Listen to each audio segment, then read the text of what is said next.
The Secret Garden by Frances Hodgson Burnett. Chapter 1. There is no one left. When Mary Lennox was sent to Misselthwaite Manor to live with her uncle, everybody said she was the most disagreeable-looking child ever seen. It was true, too. She had a little thin face and a little thin body, thin light hair and a sour expression. Her hair was yellow and her face was yellow because she had been born in India and had always been ill in one way or another. Her father had held a position under the English government and had always been busy and ill himself, and her mother had been a great beauty who cared only to go to parties and amuse herself with gay people. She had not wanted a little girl at all, and when Mary was born she handed her over to the care of an ayah, who was made to understand that if she wished to please the Mem Sahib she must keep the child out of sight as much as possible.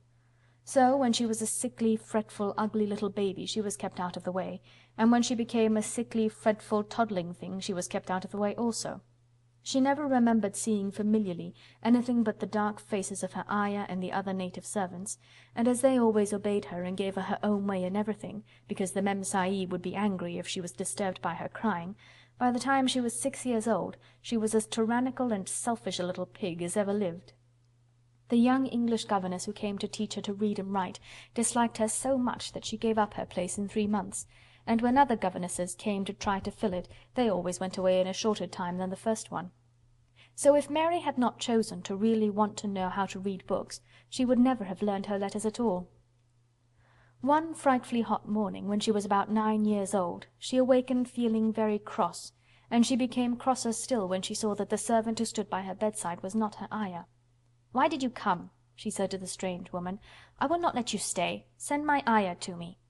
The woman looked frightened, but she only stammered that the ayah could not come, and when Mary threw herself into a passion and beat and kicked her, she looked only more frightened, and repeated that it was not possible for the ayah to come to Missy Sahib.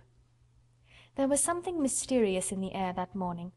Nothing was done in its regular order, and several of the native servants seemed missing, while those whom Mary saw slunk or hurried about with ashy and scared faces. But no one would tell her anything, and her ayah did not come. She was actually left alone as the morning went on, and at last she wandered out into the garden and began to play by herself under a tree near the veranda. She pretended that she was making a flower bed, and she stuck big scarlet hibiscus blossoms into little heaps of earth, all the time growing more and more angry and muttering to herself the things she would say and the names she would call Saidi when she returned. "Pig! Pig! Daughter of pigs!" she said, because to call a native a pig is the worst insult of all. She was grinding her teeth and saying this over and over again when she heard her mother come out on the veranda with someone. She was with a fair young man, and they stood talking together in low, strange voices. Mary knew the fair young man who looked like a boy. She had heard that he was a very young officer who had just come from England. The child stared at him, but she stared most at her mother. She always did this when she had a chance to see her, because the Mem Sahib, Mary used to call her that oftener than anything else, was such a tall, slim, pretty person, and wore such lovely clothes. Her hair was like curly silk, and she had a delicate little nose which seemed to be disdaining things, and she had large, laughing eyes. All her clothes were thin and floating, and Mary said they were full of lace. They looked fuller of lace than ever this morning, but her eyes were not laughing at all. They were large and scared, and lifted imploringly to the fair boy officer's face. "Is it so very bad? Oh, is it?" Mary heard her say. "Awfully," the young man answered in a trembling voice. "Awfully, Mrs. Lennox. You ought to have gone to the hills 2 weeks ago." The Mem Sahib wrung her hands. "Oh, I know I ought," she cried. "I only stayed to go to that silly dinner party. What a fool I was!" At that very moment such a loud sound of wailing broke out from the servants' quarters that she clutched the young man's arm, and Mary stood shivering from head to foot. The wailing grew wilder and wilder. "What is it? What is it?" Mrs. Lennox gasped. "Someone has died," answered the boy officer. "You did not say it had broken out among your servants." "I did not know," the Mem Sahib cried. "Come with me, come with me," and she turned and ran into the house. After that appalling things happened, and the mysteriousness of the morning was explained to Mary. The cholera had broken out in its most fatal form, and people were dying like flies. The ayah had been taken ill in the night, and it was because she had just died that the servants had wailed in the huts. Before the next day 3 other servants were dead, and others had run away in terror. There was panic on every side, and dying people in all the bungalows. During the confusion and bewilderment of the second day, Mary hid herself in the nursery and was forgotten by everyone. Nobody thought of her, nobody wanted her, and strange things happened of which she knew nothing. Mary alternately cried and slept through the hours. She only knew that people were ill, and that she heard mysterious and frightening sounds. Once she crept into the dining-room and found it empty, though a partly finished meal was on the table, and chairs and plates looked as if they had been hastily pushed back when the diners rose suddenly for some reason. The child ate some fruit and biscuits, and being thirsty, she drank a glass of wine which stood nearly filled. It was sweet, and she did not know how strong it was. Very soon it made her intensely drowsy, and she went back to her nursery and shut herself in again, frightened by cries she heard in the huts, and by the hurrying sound of feet. The wine made her so sleepy that she could scarcely keep her eyes open, and she lay down on her bed and knew nothing more for a long time. Many things happened during the hours in which she slept so heavily, but she was not disturbed by the wails and the sound of things being carried in and out of the bungalow. When she awakened, she lay and stared at the wall. The house was perfectly still. She had never known it to be so silent before.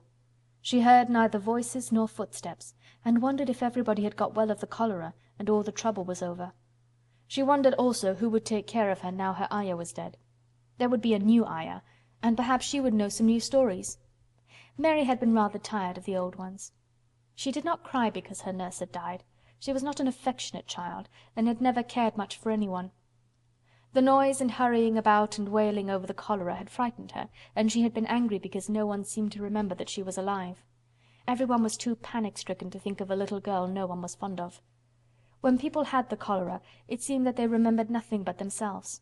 But if everyone had got well again, surely someone would remember and come to look for her. But no one came, and as she lay waiting, the house seemed to grow more and more silent. She heard something rustling on the matting, and when she looked down, she saw a little snake gliding along and watching her with eyes like jewels. She was not frightened, because he was a harmless little thing who would not hurt her, and he seemed in a hurry to get out of the room. He slipped under the door as she watched him. "How queer and quiet it is," she said. "It sounds as if there were no one in the bungalow but me and the snake." Almost the next minute she heard footsteps in the compound, and then on the veranda. They were men's footsteps, and the men entered the bungalow and talked in low voices. No one went to meet them or speak to them, and they seemed to open doors and look into rooms. "What desolation," she heard one say. "That pretty, pretty woman. I suppose the child, too. I heard there was a child, though no one ever saw her." Mary was standing in the middle of the nursery when they opened the door a few minutes later. She looked an ugly, cross little thing, and was frowning because she was beginning to be hungry and feel disgracefully neglected. The first man who came in was a large officer she had once seen talking to her father. He looked tired and troubled, but when he saw her he was so startled that he almost jumped back. "Barney!" he cried out. "There is a child here! A child alone! In a place like this! Mercy on us, who is she?" "I am Mary Lennox," the little girl said, drawing herself up stiffly. She thought the man was very rude to call her father's bungalow a place like this. "I fell asleep when everyone had the cholera, and I have only just wakened up. Why does nobody come?" "It is the child no one ever saw," exclaimed the man, turning to his companions. "She has actually been forgotten." "Why was I forgotten?" Mary said, stamping her foot. "Why does nobody come?" The young man, whose name was Barney, looked at her very sadly. Mary even thought she saw him wink his eyes as if to wink tears away. "Poor little kid," he said. "There's nobody left to come." It was in that strange and sudden way that Mary found out that she had neither father nor mother left, that they had died and been carried away in the night, and that the few native servants who had not died also had left the house as quickly as they could get out of it, none of them even remembering that there was a Missy Sahib. That was why the place was so quiet. It was true that there was no one in the bungalow but herself and the little rustling snake. Chapter 2. Mistress Mary Quite Contrary. Mary had liked to look at her mother from a distance, and she had thought her very pretty, but as she knew very little of her, she could scarcely have been expected to love her, or to miss her very much when she was gone. She did not miss her at all, in fact, and as she was a self-absorbed child, she gave her entire thought to herself, as she had always done. If she had been older, she would no doubt have been very anxious at being left alone in the world, but she was very young, and as she had always been taken care of, she supposed she always would be. What she thought was that she would like to know if she was going to nice people, who would be polite to her and give her her own way, as her ayah and the other native servants had done. She knew that she was not going to stay at the English clergyman's house where she was taken at first. She did not want to stay. The English clergyman was poor, and he had 5 children nearly all the same age, and they wore shabby clothes and were always quarrelling and snatching toys from each other. Mary hated their untidy bungalow, and was so disagreeable to them that after the first day or two nobody would play with her. By the second day they had given her a nickname which made her furious. It was Basil who thought of it first. Basil was a little boy with impudent blue eyes and a turned-up nose, and Mary hated him. She was playing by herself under a tree, just as she had been playing the day the cholera broke out. She was making heaps of earth and paths for a garden, and Basil came and stood near to watch her. Presently he got rather interested, and suddenly made a suggestion. "Why don't you put a heap of stones there and pretend it is a rockery?" he said. "There in the middle," and he leaned over her to point. "Go away!" cried Mary. "I don't want boys. Go away!" For a moment Basil looked angry, and then he began to tease. He was always teasing his sisters. He danced round and round her and made faces and sang and laughed. "Mistress Mary, quite contrary, how does your garden grow? With silver bells and cockle shells and marigolds all in a row." He sang it until the other children heard and laughed too, and the crosser Mary got, the more they sang Mistress Mary quite contrary, and after that, as long as she stayed with them, they called her Mistress Mary quite contrary when they spoke of her to each other, and often when they spoke to her. "You're going to be sent home," Basil said to her, "at the end of the week, and we're glad of it." "I'm glad of it too," answered Mary. "Where is home?" "She doesn't know where home is," said Basil with 7-year-old scorn. "It's England, of course. Our grandmamma lives there, and our sister Mabel was sent to her last year. You're not going to your grandmamma. You have none.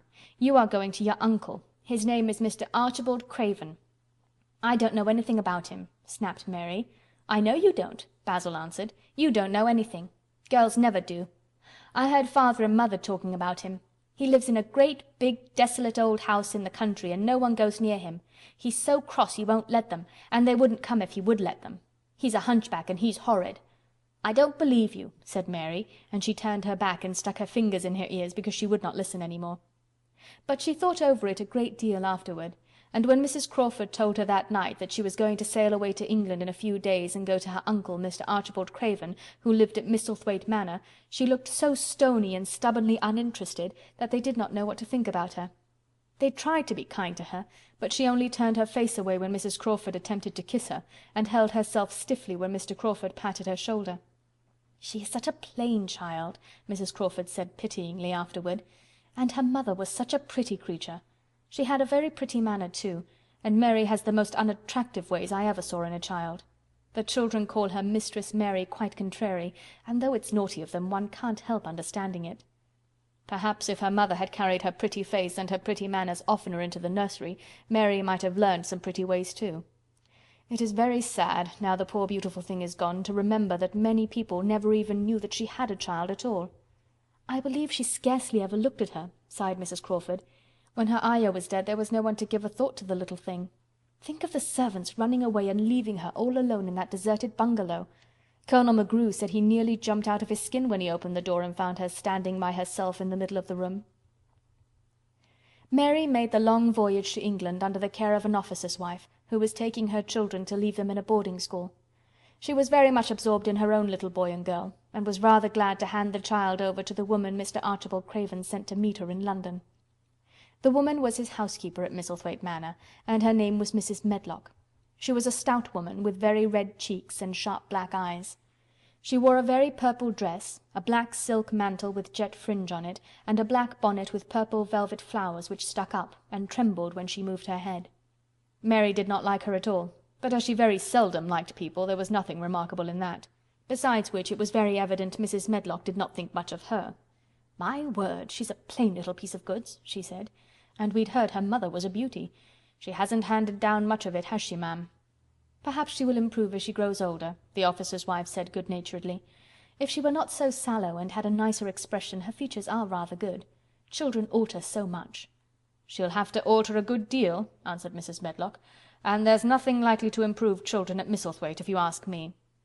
They thought Mary was not listening because she was standing a little apart from them at the window of the private hotel they had gone to.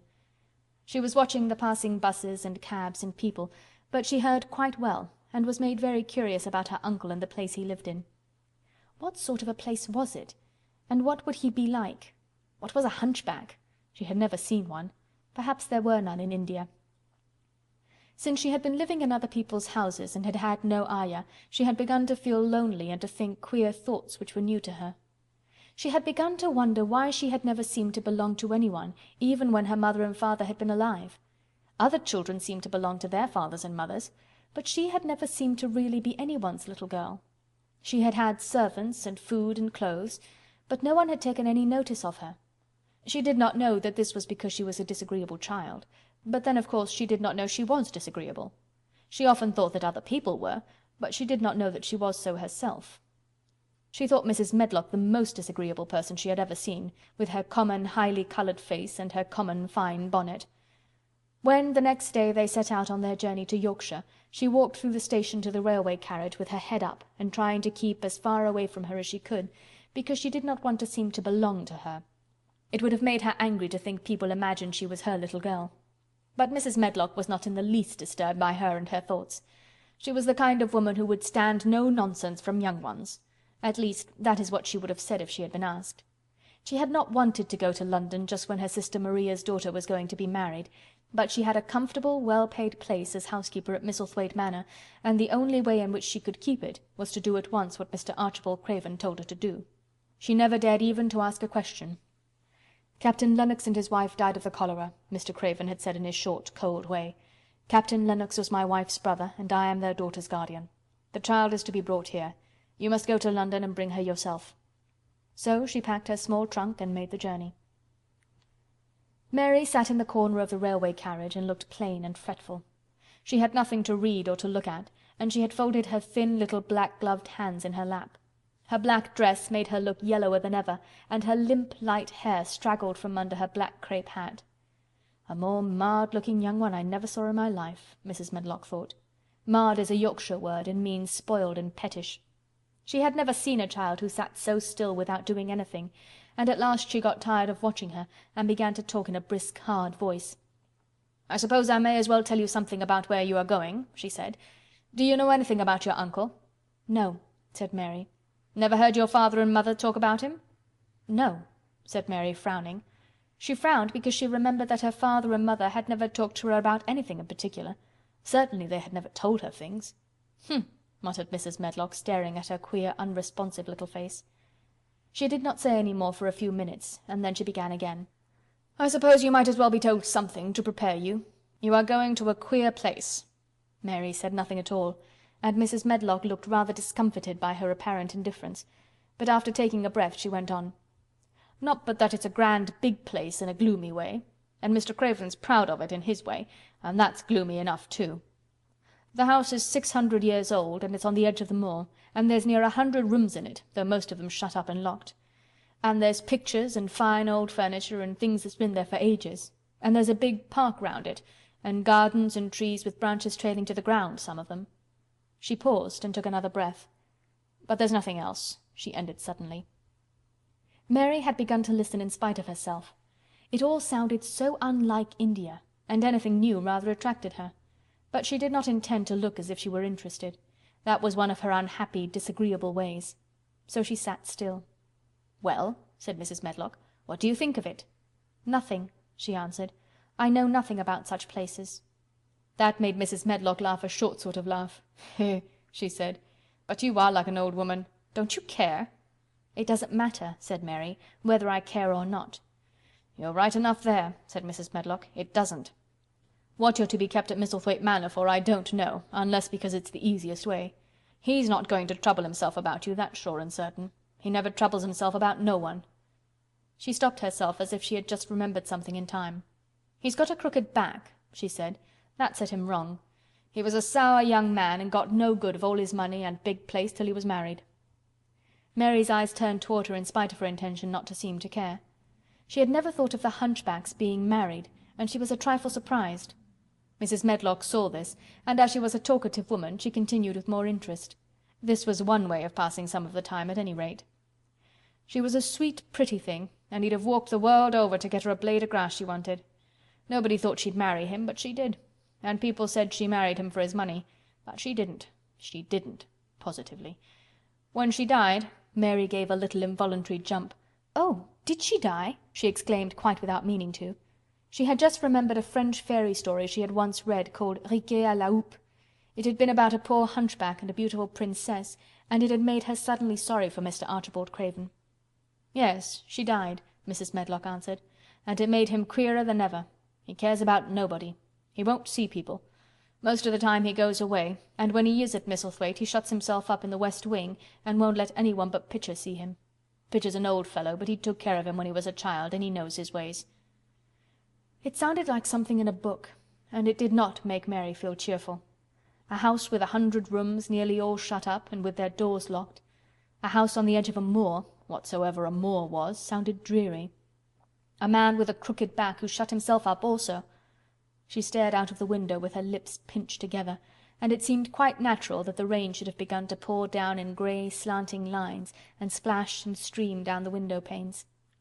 If the pretty wife had been alive, she might have made things cheerful by being something like her own mother, and by running in and out and going to parties as she had done in frocks full of lace.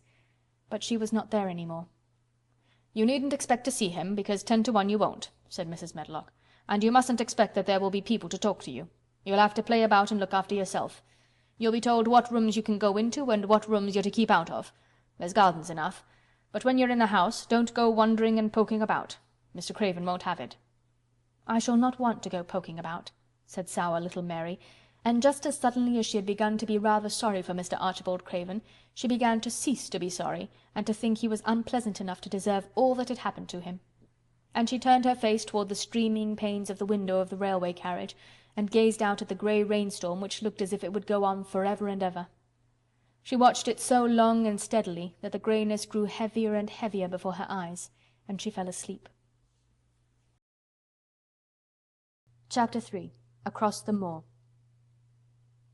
She slept a long time, and when she awakened Mrs. Medlock had brought a lunch basket at one of the stations, and they had some chicken and cold beef and bread and butter and some hot tea. The rain seemed to be streaming down more heavily than ever, and everybody in the station wore wet and glistening waterproofs. The guard lighted the lamps in the carriage, and Mrs. Medlock cheered up very much over her tea and chicken and beef. She ate a great deal, and afterward fell asleep herself, and Mary sat and stared at her, and watched her fine bonnet slip on one side, until she herself fell asleep once more in the corner of the carriage, lulled by the splashing of the rain against the windows. It was quite dark when she awakened again. The train had stopped at a station, and Mrs. Medlock was shaking her. "You have had a sleep," she said. "It's time to open your eyes. We're at Thwaite Station, and we've got a long drive before us." Mary stood up and tried to keep her eyes open while Mrs. Medlock collected her parcels. The little girl did not offer to help her, because in India native servants always picked up or carried things, and it seemed quite proper that other people should wait on one. The station was a small one, and nobody but themselves seemed to be getting out of the train.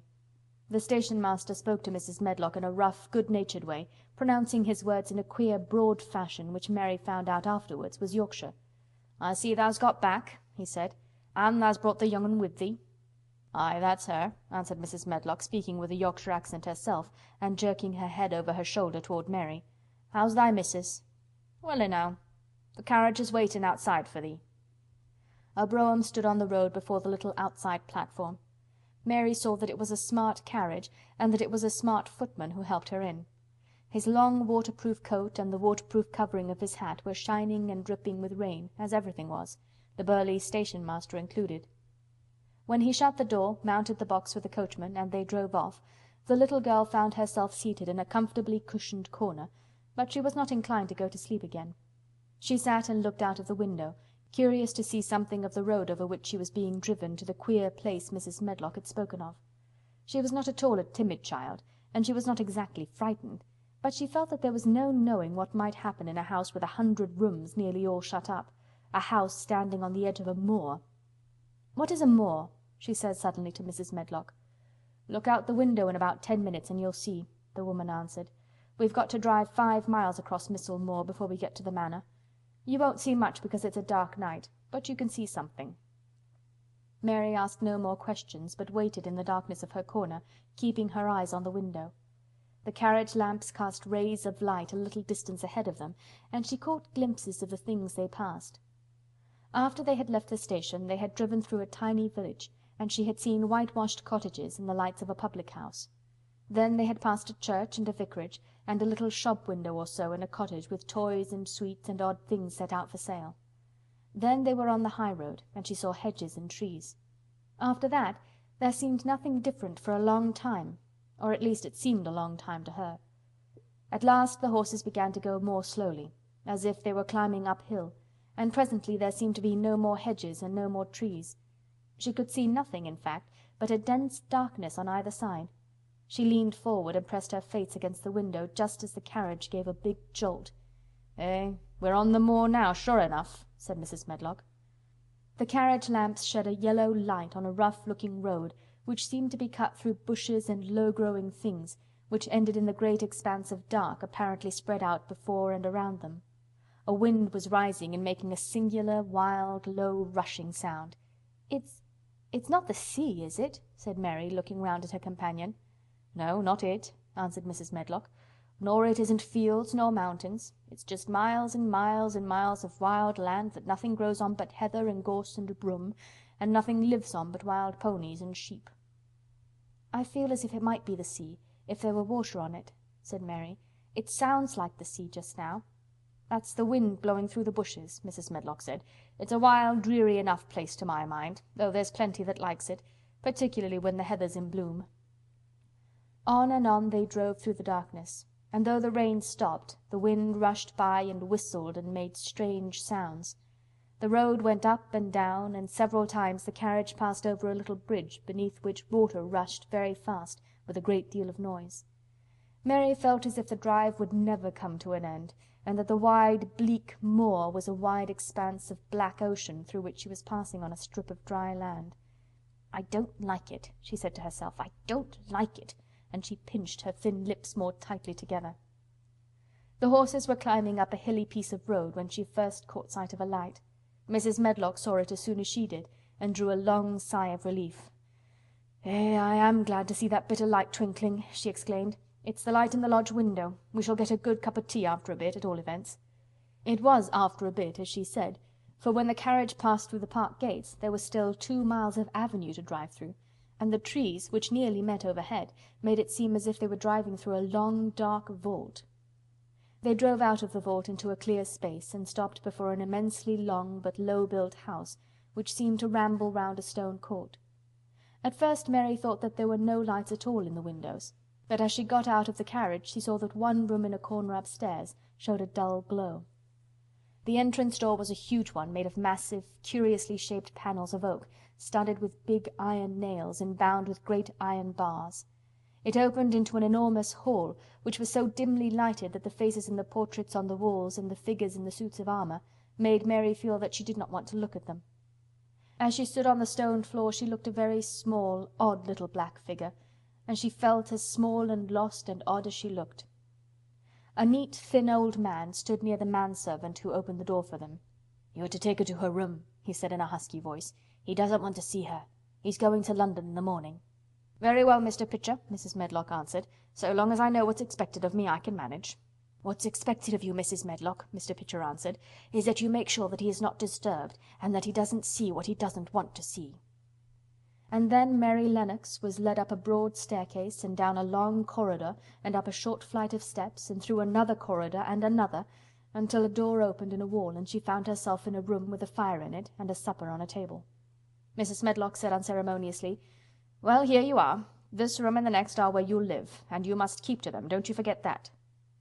It was in this way Mistress Mary arrived at Misselthwaite Manor, and she had, perhaps, never felt quite so contrary in all her life. Chapter 4. Martha. When she opened her eyes in the morning, it was because a young housemaid had come into her room to light the fire, and was kneeling on the hearthrug, raking out the cinders noisily.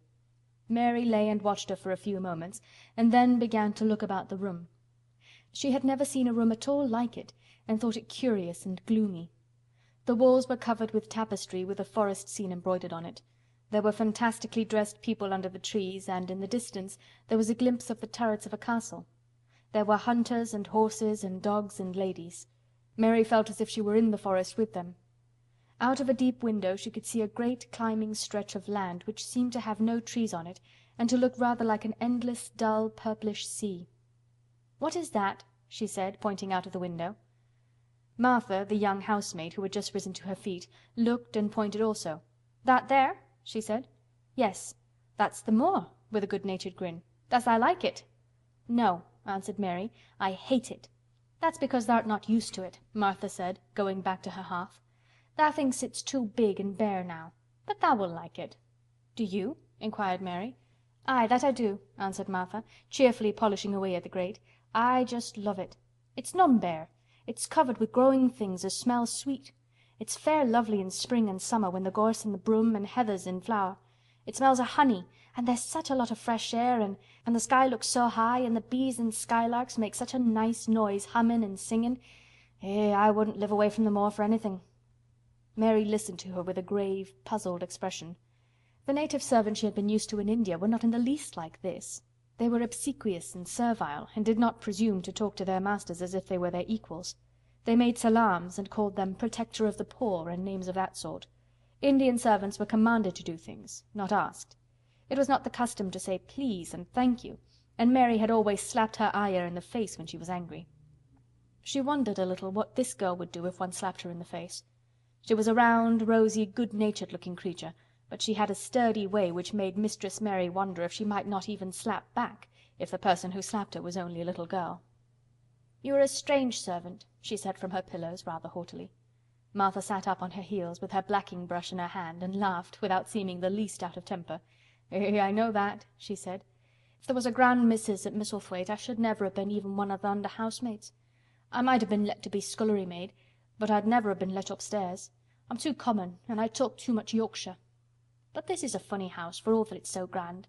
Seems like there's neither master nor mistress, 'cept Mr. Pitcher and Miss Medlock. Mr. Craven, he won't be troubled about anything when he's here, and he's nearly always away. Mrs. Medlock gave me the place out of kindness. She told me she could never have done it if Misselthwaite had been like other big houses." "Are you going to be my servant?" Mary asked, still in her imperious little Indian way. Martha began to rub her grate again. "I'm Mrs. Medlock's servant," she said stoutly, "and she's Mr. Craven's. But I'm to do the housemaid's work up here and wait on you a bit. But you won't need much waiting on." "Who is going to dress me?" demanded Mary. Martha sat up on her heels and stared. She spoke in broad Yorkshire in her amazement. "Canna tha dress thysen?" she said. "What do you mean? I don't understand your language," said Mary. "I forgot," Martha said.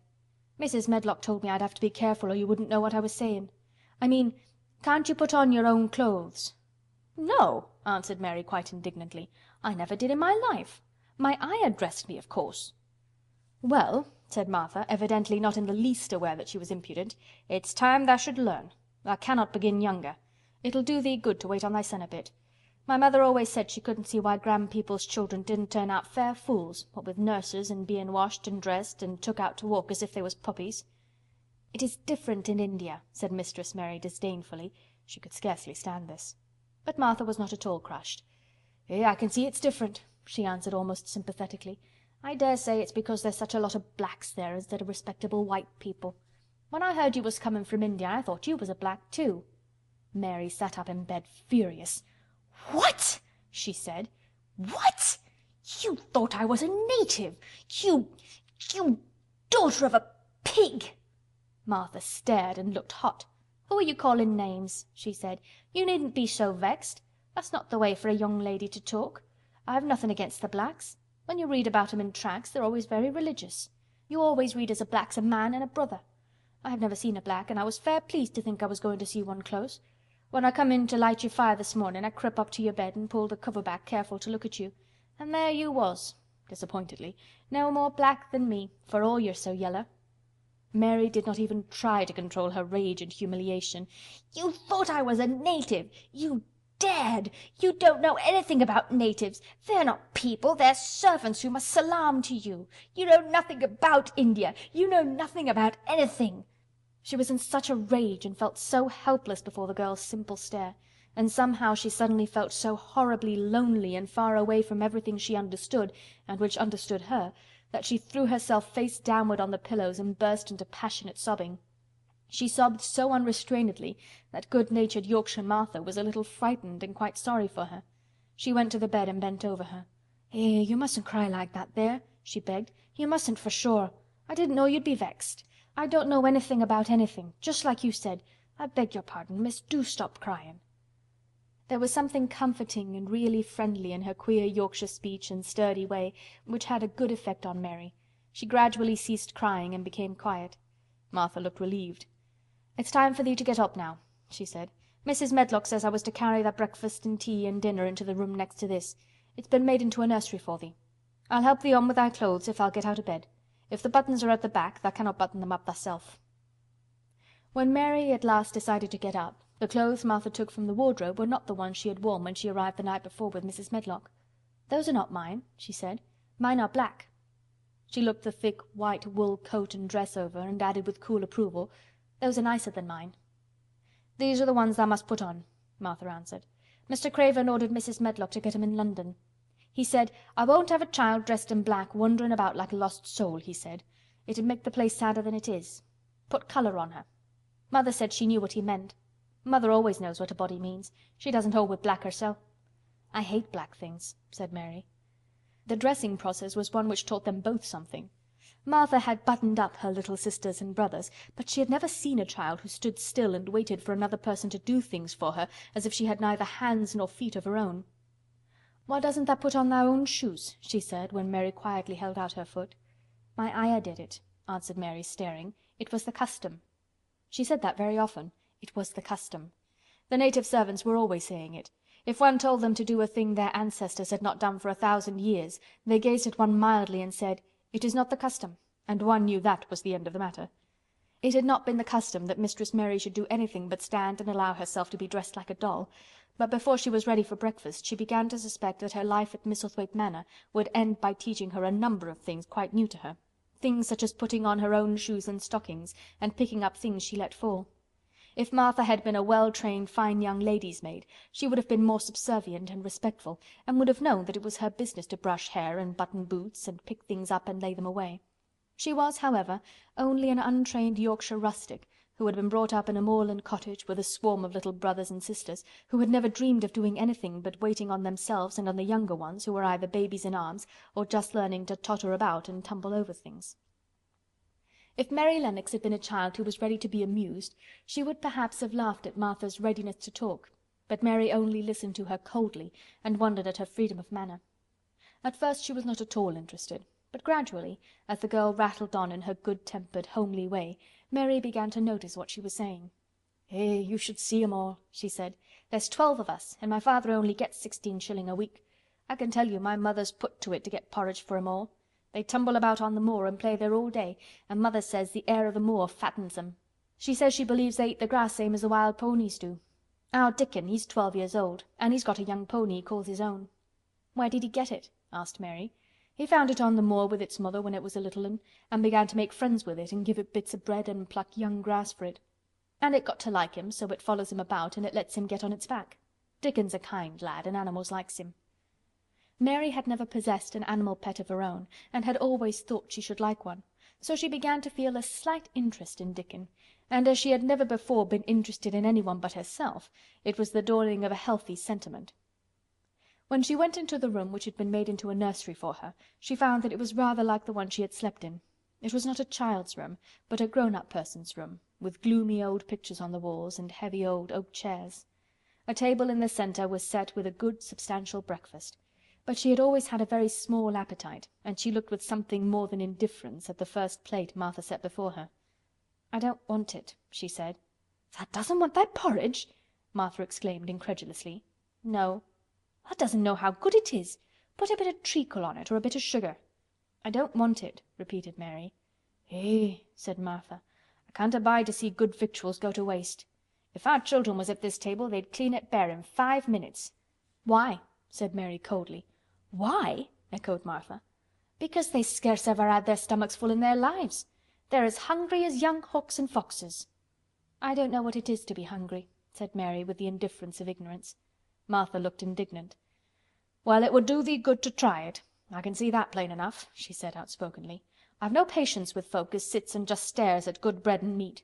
My word, don't I wish Dickon and Phil and Jane and the rest of them had what's here under their pinafores." "Why don't you take it to them?" suggested Mary. "It's not mine," answered Martha stoutly. "And this isn't my day out. I get my day out once a month, same as the rest. Then I go home and clean up for Mother and give her a day's rest." Mary drank some tea and ate a little toast and some marmalade. "You wrap up warm and run out and play, you," said Martha. "It'll do you good and give you some stomach for your meat." Mary went to the window. There were gardens and paths and big trees, but everything looked dull and wintry. "Out? Why should I go out on a day like this?" "Well, if tha doesn't go out tha'lt have to stay in. And what has tha got to do?" Mary glanced about her. There was nothing to do. When Mrs. Medlock had prepared the nursery, she had not thought of amusement. Perhaps it would be better to go out and see what the gardens were like. "Who will go with me?" she inquired. Martha stared. "You'll go by yourself," she answered. "You'll have to learn to play like other children does when they haven't got sisters and brothers. Our Dickon goes off on the moor by himself and plays for hours. That's how he made friends with the pony. He's got sheep on the moor that knows him, and birds as comes and eats out of his hand. However little there is to eat, he always saves a bit of his bread to coax his pets." It was really this mention of Dickon which made Mary decide to go out, though she was not aware of it. There would be birds outside, though they would not be ponies or sheep. They would be different from the birds in India, and it might amuse her to look at them. Martha found her coat and hat for her, and a pair of stout little boots, and she showed her her way downstairs. "If thou goes round that way thou'll come to the gardens," she said, pointing to a gate in a wall of shrubbery. "There's lots of flowers in summer time, but there's nothing bloomin' now." She seemed to hesitate a second before she added, "One of the gardens is locked up. No one has been in it for 10 years." "Why?" asked Mary in spite of herself. Here was another locked door added to the 100 in the strange house. "Mr. Craven had it shut when his wife died so sudden. He won't let no one go inside. It was her garden. He locked the door and dug a hole and buried the key. There's Mrs. Medlock's bell ringing. I must run." After she had gone, Mary turned down the walk which led to the door in the shrubbery. She could not help thinking about the garden which no one had been into for 10 years. She wondered what it would look like and whether there were any flowers still alive in it.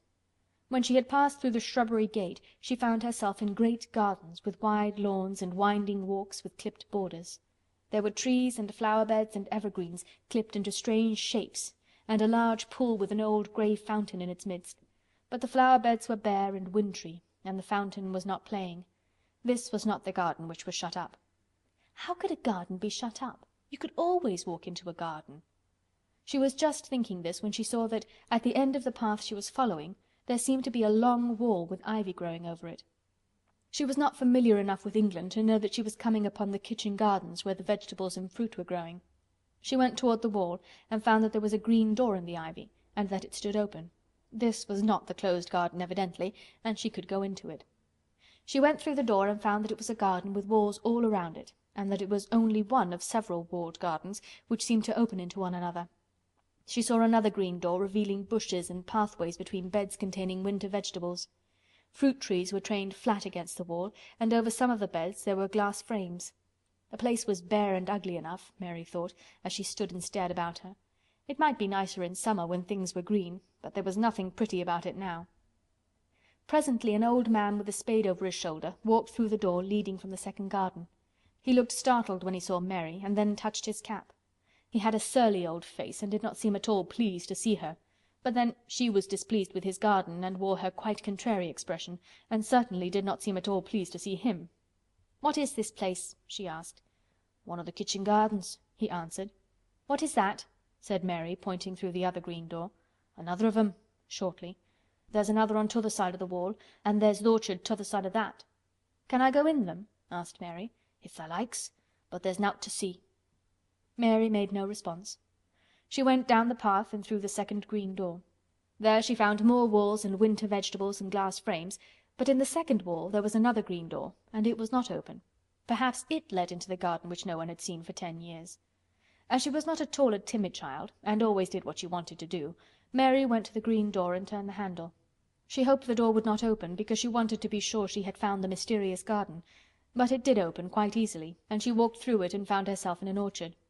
There were walls all round it also, and trees trained against them, and there were bare fruit trees growing in the winter-browned grass, but there was no green door to be seen anywhere. Mary looked for it, And yet when she had entered the upper end of the garden she had noticed that the wall did not seem to end with the orchard, but to extend beyond it as if it enclosed a place at the other side. She could see the tops of trees above the wall, and when she stood still she saw a bird with a bright red breast sitting on the topmost branch of one of them, and suddenly he burst into his winter song, almost as if he had caught sight of her and was calling to her. She stopped and listened to him, and somehow his cheerful, friendly little whistle gave her a pleased feeling. Even a disagreeable little girl may be lonely, and the big closed house and big bare moor and big bare gardens had made this one feel as if there was no one left in the world but herself. If she had been an affectionate child, who had been used to being loved, she would have broken her heart, but even though she was Mistress Mary Quite Contrary, she was desolate, and the bright-breasted little bird brought a look into her sour little face which was almost a smile. She listened to him until he flew away. He was not like an Indian bird, and she liked him, and wondered if she should ever see him again. Perhaps he lived in the mysterious garden and knew all about it. Perhaps it was because she had nothing whatever to do that she thought so much of the deserted garden. She was curious about it and wanted to see what it was like. Why had Mr. Archibald Craven buried the key? If he had liked his wife so much, why did he hate her garden? She wondered if she should ever see him, but she knew that if she did she should not like him, and he would not like her, and that she should only stand and stare at him and say nothing, though she should be wanting dreadfully to ask him why he had done such a queer thing. "People never like me, and I never like people," she thought. "And I can never talk as the Crawford children could. They were always talking and laughing and making noises." She thought of the robin and of the way he seemed to sing his song at her, and as she remembered the tree-top he perched on, she stopped rather suddenly on the path. "I believe that tree was in the secret garden. I feel sure it was," she said. "There was a wall round the place and there was no door." She walked back into the first kitchen garden she had entered and found the old man digging there. She went and stood beside him and watched him a few moments in her cold little way. He took no notice of her, and so at last she spoke to him. "I've been into the other gardens," she said. "There was nothing to prevent thee," he answered crustily. "I went into the orchard." "There was no dog at the door to bite thee," he answered. "There was no door there into the other garden," said Mary. "What garden?" he said in a rough voice, stopping his digging for a moment. "The one on the other side of the wall," answered Mistress Mary. "There are trees there. I saw the tops of them. A bird with a red breast was sitting on one of them, and he sang." To her surprise, the surly old weather-beaten face actually changed its expression. A slow smile spread over it, and the garden looked quite different. It made her think that it was curious how much nicer a person looked when he smiled. She had not thought of it before. He turned about to the orchard side of his garden and began to whistle, a low, soft whistle. She could not understand how such a surly man could make such a coaxing sound. Almost the next moment a wonderful thing happened. She heard a soft little rushing flight through the air, and it was the bird with the red breast flying to them, and he actually alighted on the big clod of earth quite near to the gardener's foot. "Here he is," chuckled the old man, and then he spoke to the bird as if he was speaking to a child. "Where has tha been, tha cheeky little beggar?" he said. "I have not seen thee before today. Has tha begun tha courting this early in the season? Tha'rt too forrard." The bird put his tiny head on one side and looked up at him with his soft, bright eye, which was like a black dewdrop. He seemed quite familiar and not the least afraid. He hopped about and pecked the earth briskly, looking for seeds and insects. It actually gave Mary a queer feeling in her heart because he was so pretty and cheerful and seemed so like a person. He had a tiny plump body and a delicate beak and slender delicate legs. "Will he always come when you call him?" she asked almost in a whisper. "Aye, that he will. I've knowed him since he was a fledgling. He come out o' the nest into the garden, and when he first flew over the wall he was too weak to fly back for a few days, and we got friendly. When he went over the wall again the rest of the brood was gone, and he was lonely and he come back to me." "What kind of a bird is he?" Mary asked. "Doesn't tha know? He's a robin redbreast, and they're the friendliest, curiousest birds alive. They're almost as friendly as dogs, if you know how to get on with them. Watch him pecking about there and looking round at us now and again. He knows we're talking about him." It was the queerest thing in the world to see the old fellow. He looked at the plump little scarlet waistcoated bird as if he were both proud and fond of him. "He's a conceited one," he chuckled. "He likes to hear folk talk about him. And curious, bless me, there never was his like for curiosity and meddlin'. He's always comin' to see what I'm planting. He knows all the things Mester Craven never troubles hisself to find out. He's the head gardener, he is." The robin hopped about busily pecking the soil, and now and then stopped and looked at them a little. Mary thought his black dewdrop eyes gazed at her with great curiosity. It really seemed as if he were finding out all about her. The queer feeling in her heart increased. "Where did the rest of the brood fly to?" she asked. "There's no knowin'. The old ones turn 'em out of their nest and make 'em fly and they're scattered before you know it. This one was a knowin' one, and he knew he was lonely." Mistress Mary went a step nearer to the robin and looked at him very hard.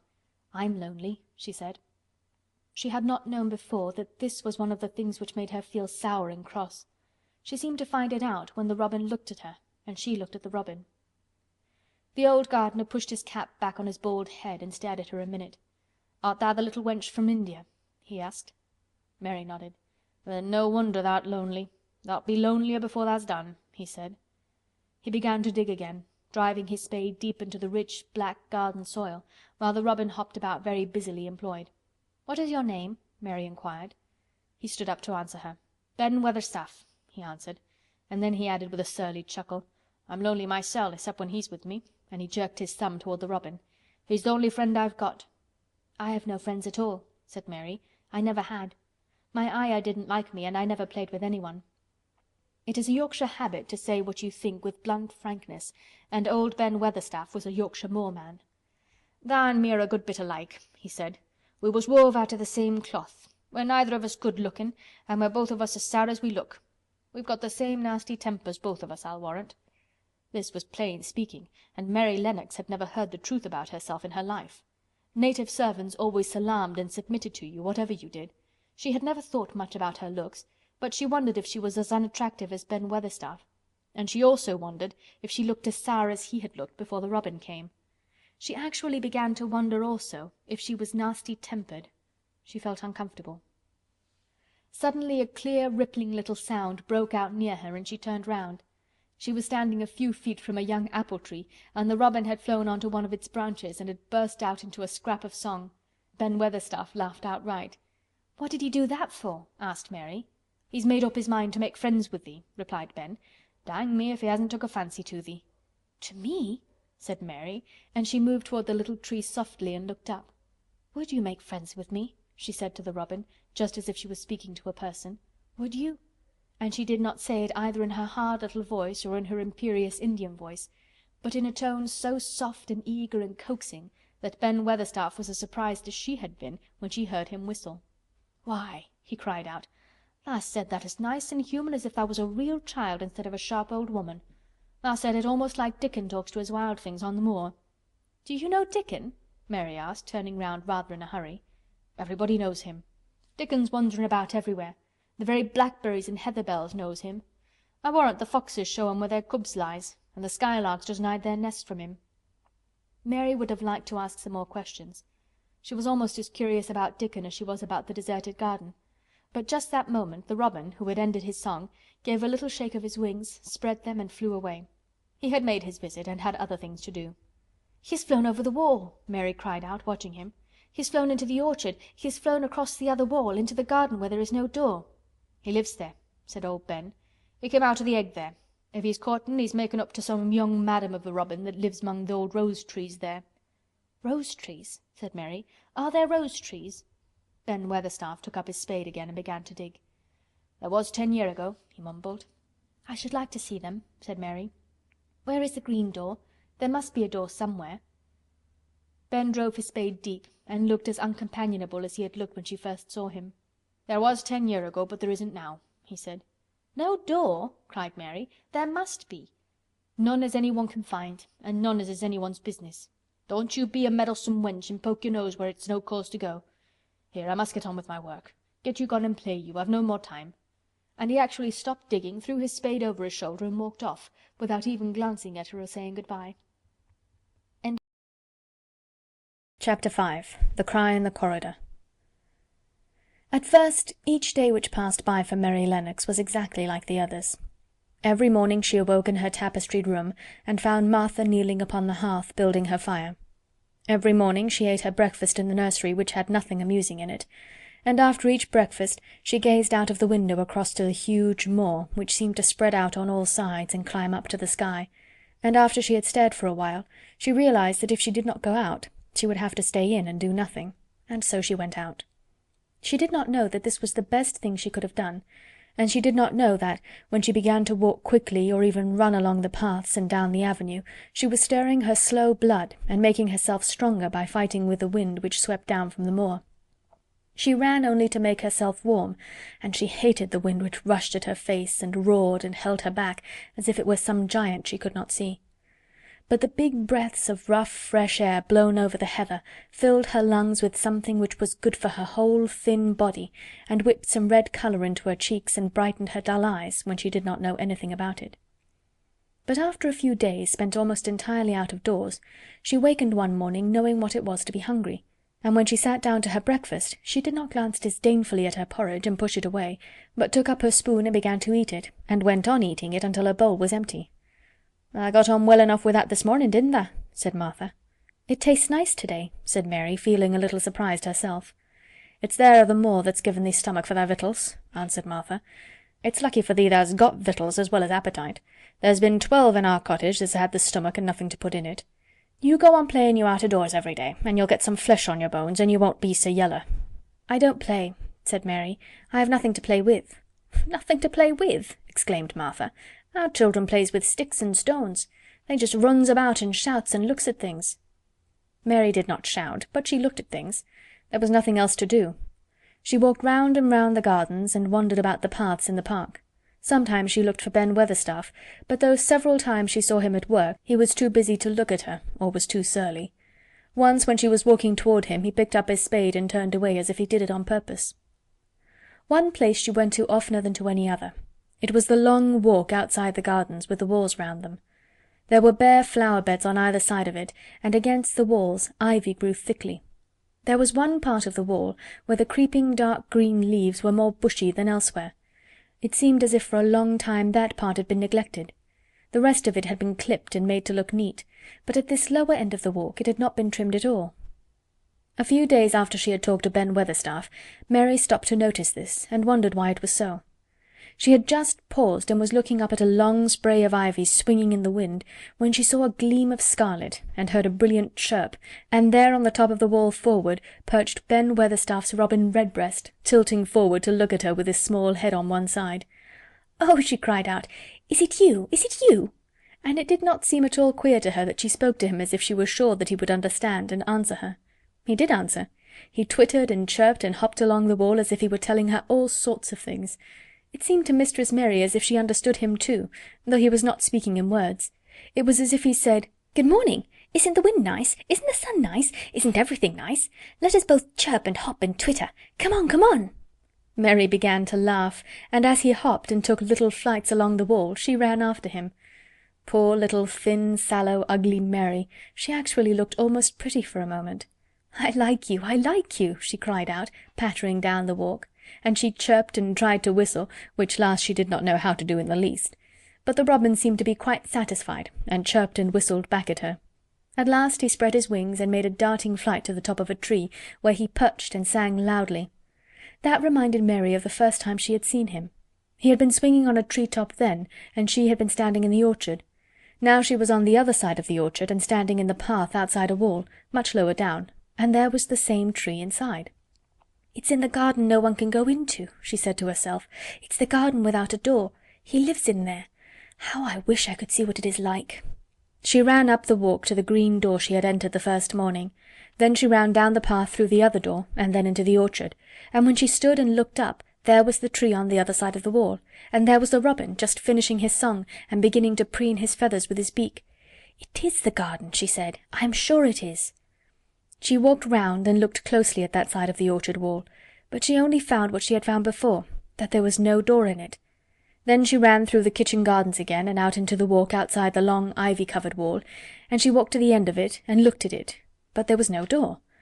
And then she walked to the other end, looking again, but there was no door. "It's very queer," she said. "Ben Weatherstaff said there was no door, and there is no door, but there must have been one 10 years ago, because Mr. Craven buried the key."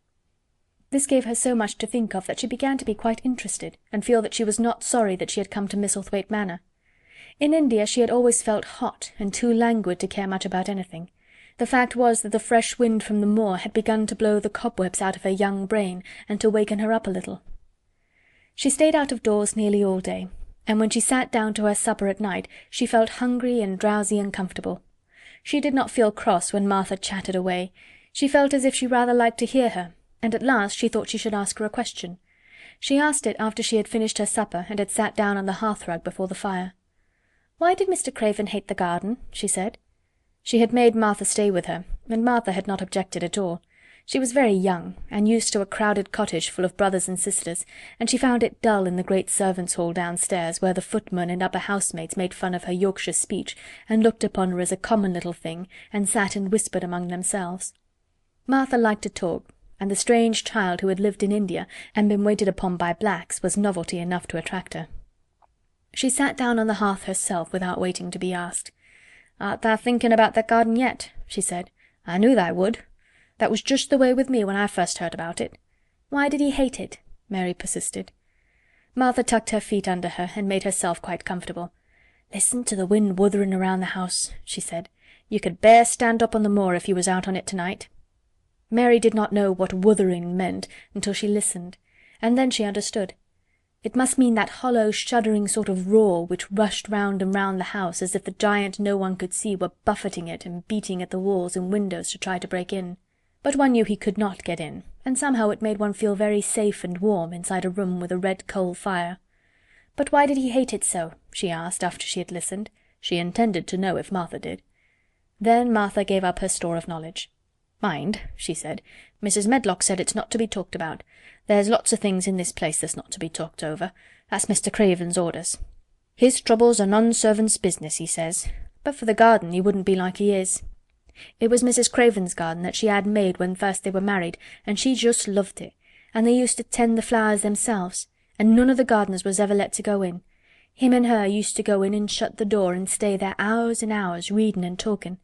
And she was just a bit of a girl, and there was an old tree with a branch bent like a seat on it, and she made roses grow over it, and she used to sit there.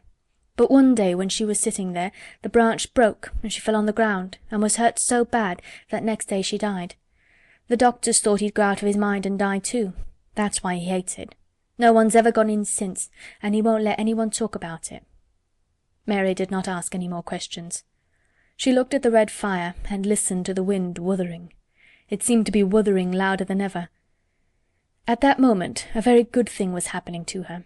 4 good things had happened to her, in fact, since she came to Misselthwaite Manor. She had felt as if she had understood a robin, and that he had understood her. She had run in the wind until her blood had grown warm.